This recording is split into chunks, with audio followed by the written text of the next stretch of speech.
Yo, what is up guys? Welcome back to a brand new PSGL video on F1 2021. This is round 7 around Jeddah, and this is probably the most unusual race you're ever gonna see. We're in the middle of the desert, and it's a full wet race. And as you can see from my face there, I just couldn't believe it. I think no one was prepared for this situation. Everyone was just practicing dry conditions, and then it was suddenly raining for the whole race, as you can see on the prediction there. So this is just absolutely crazy. I did a lot of open lobbies in full wet conditions around here, of course, just for the fun. Just like I did on Bahrain, for example, because it's just a situation you never see. And now it's suddenly actually raining in a dynamic weather race. So yeah, just very confused. But now first we're gonna have to focus on qualifying, and then head into the most unusual scenario around Jeddah possible. So let's head into qualifying. I have already done a lap on the mediums, as I'm going out. Originally I was thinking about maybe qualifying on the mediums in Q2 and trying to get into Q3 in the mediums. But now, because we don't have to start on those tires anyway, we're just gonna go on softs in every single session. So heading out now on that set of softs. As you can see here, the standings, we've won the past 2 races, so now we're leading 12 points ahead of Shanaka Clay, and then 14 points ahead of Jake Benham, and 18 points ahead of Barry Borman. So a very good last 2 races, or well, 3 actually, but you know what happened in the other one. And constructors wise, we're doing well. We're leading by 27 points to Aston Martin after being the top constructors in the past 3 races. So of course we missed that round in Monaco, which is unfortunate, but otherwise we might have been leading by even more. But it is what it is. We have to focus on Jeddah now, Q1. As you can see, we're P1.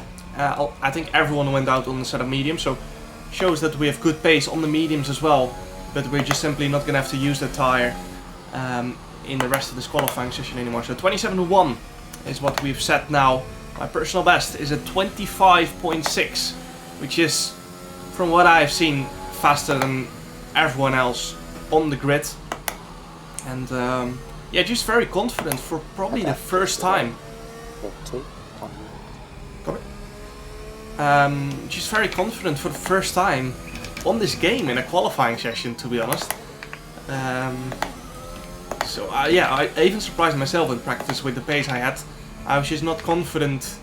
I've not been confident on this game in qualifying sessions so far, and I'm just trying to heat up the tires a little bit more before I start my lap.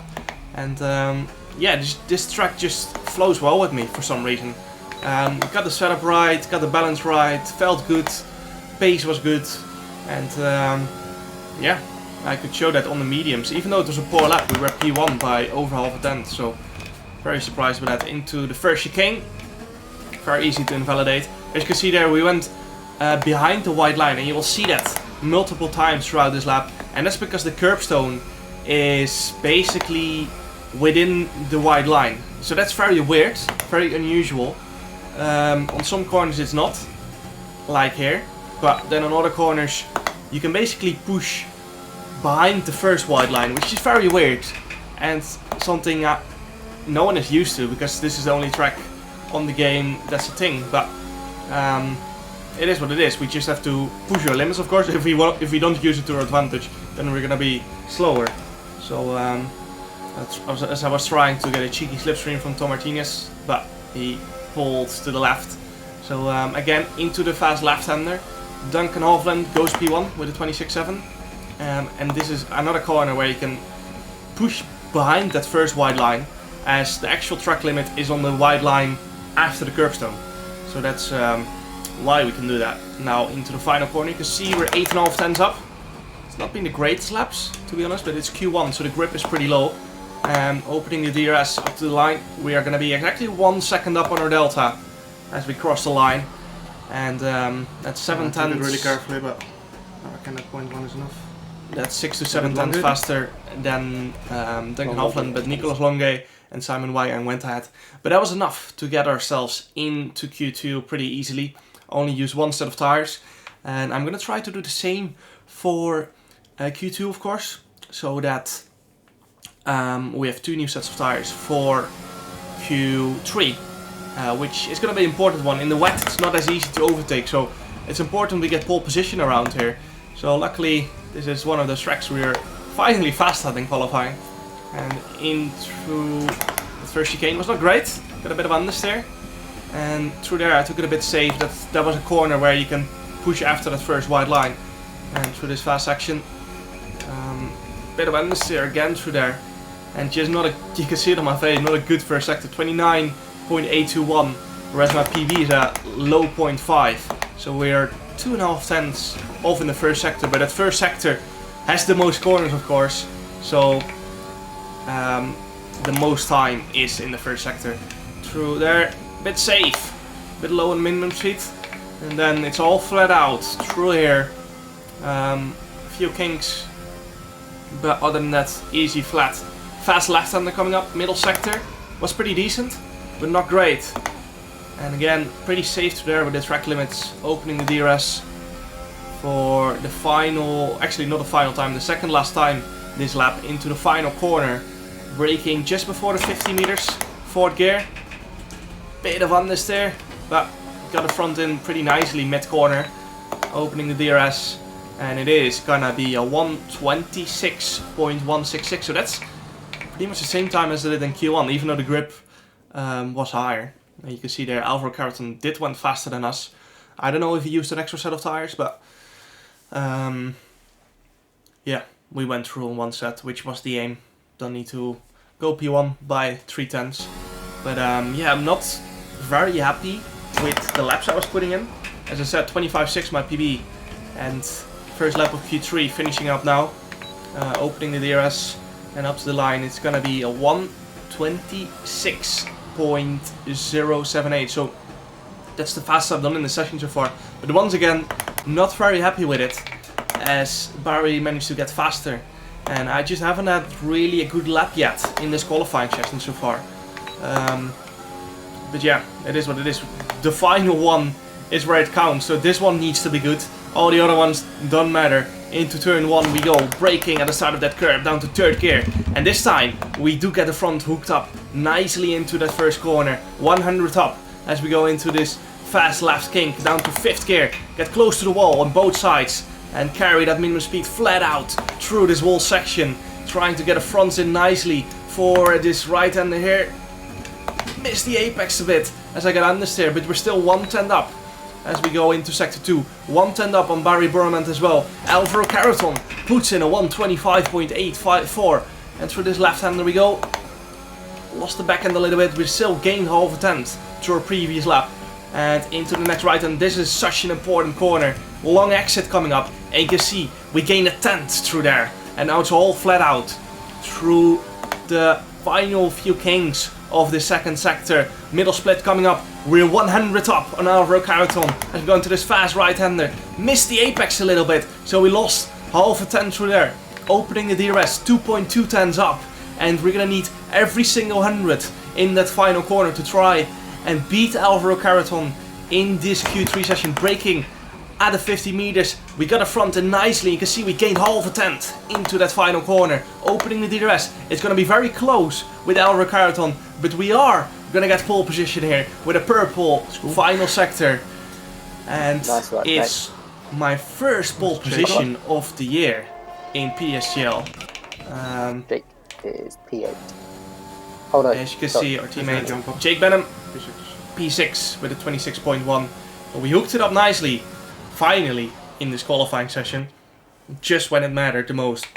You can see there, Alvaro Carreton 5-place grid penalty, which, if I remember correct, was undeserved, but at this point, what can you really do about it? Because I messed sector 1 up again so restarting hard. The whole lobby would take a lot of time, and at the same time, it's changing race results directly, because you cannot simulate the exact same weather conditions, of course, if it's changeable. No worries, mate. So it's not easy. But that means Alvaro Carreton, unfortunately for him, is starting P6 now. So that's annoying for him. And now we've got Nicolas Longuet behind us, or next to us, and then Barry Borman directly behind us, together with Josh Ido Good luck. and Daniela Haddad. So, Why is he so close?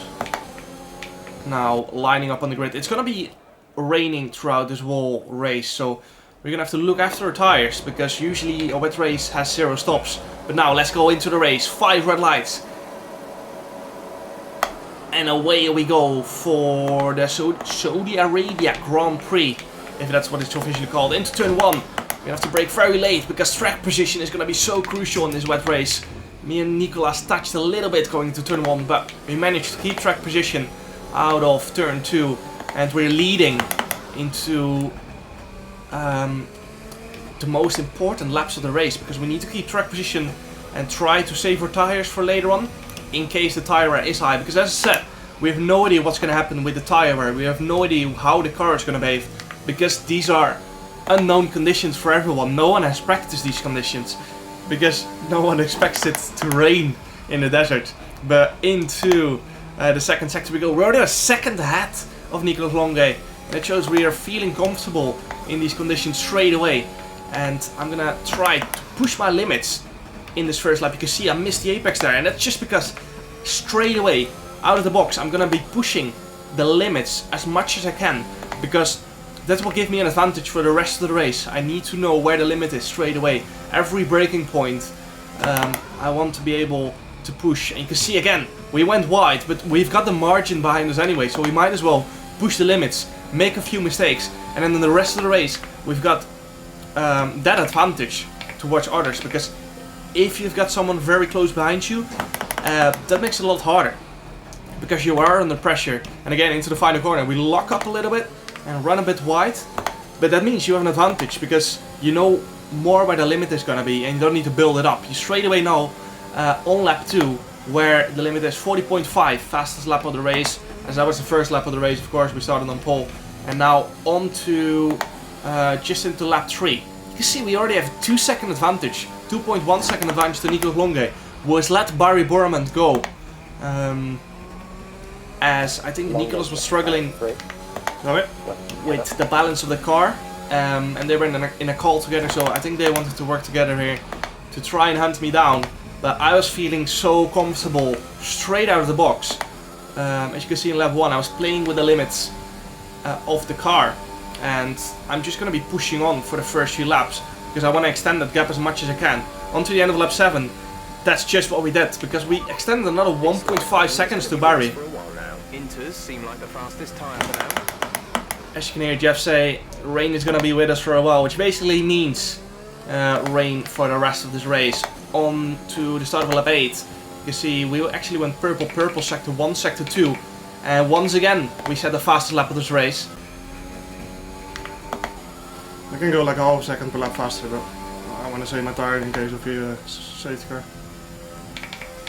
As you can hear me say there, I had 2 warnings very early on in the race, so basically after lap 6-7 I started taking it a bit more slowly, and that's why I was not extending the gap as much anymore.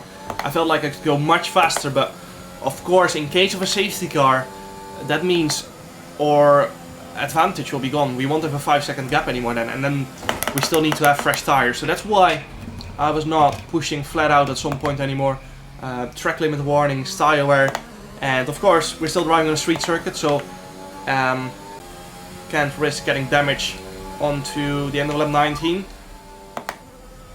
The gap behind us is 5.0 seconds. They're on old Inters. Their tyres are 18 laps old. The time last lap was a 1:36.8. On to the end of lap 19, as I said, just asked Jeff for some info. 36.8 from Barry last lap. We did a 37.0. Reason for that is I was recharging my battery to 100%, and I wanted to keep it at 100 for the final few laps to try and get that fastest lap, even though I know some people will pit and get a fresh set of tires, which obviously means a lot more pace. I felt like I might have that advantage just from raw pace at the end of this race to try and go still for the fastest lap. You can see here, 2 laps to go, we set a fastest lap again by 1,000 of a second, and this is the final 2 laps where I'm going to be pushing flat out. Even though it's risky, I want to get an extra point and Simon Pericny in the Alpine is around 30 seconds ahead of us before we lap him, but he pitted for a brand new set of inters. So he's the one we're going to be battling for the fast lap of the race, as no one else is going to be able to beat us here on the same set of tires.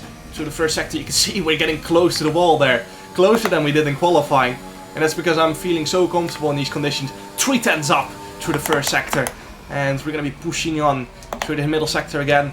You see we're correcting the back end of the car on that exit, and we're going to be using our full battery here on the second last lap, and then we will still have enough battery to push the maximum again for the final lap, as you're just not using as much battery in the wet, as you're not flat out as much. So purple middle sector, 3.4 tenths up into the final sector, and Simon Pericny is about to cross the line here.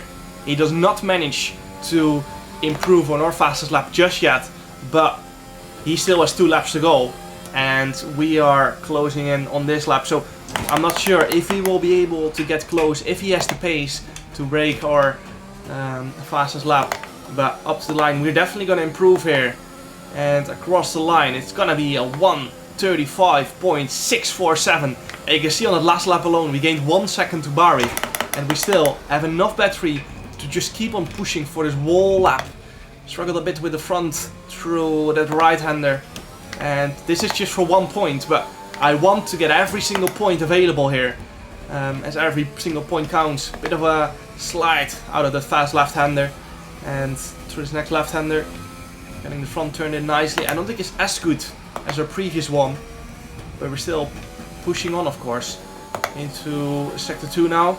You can see we're 300s down to our previous lap, and Simon Pericny, of course, is going to be pushing for that fast lap as well.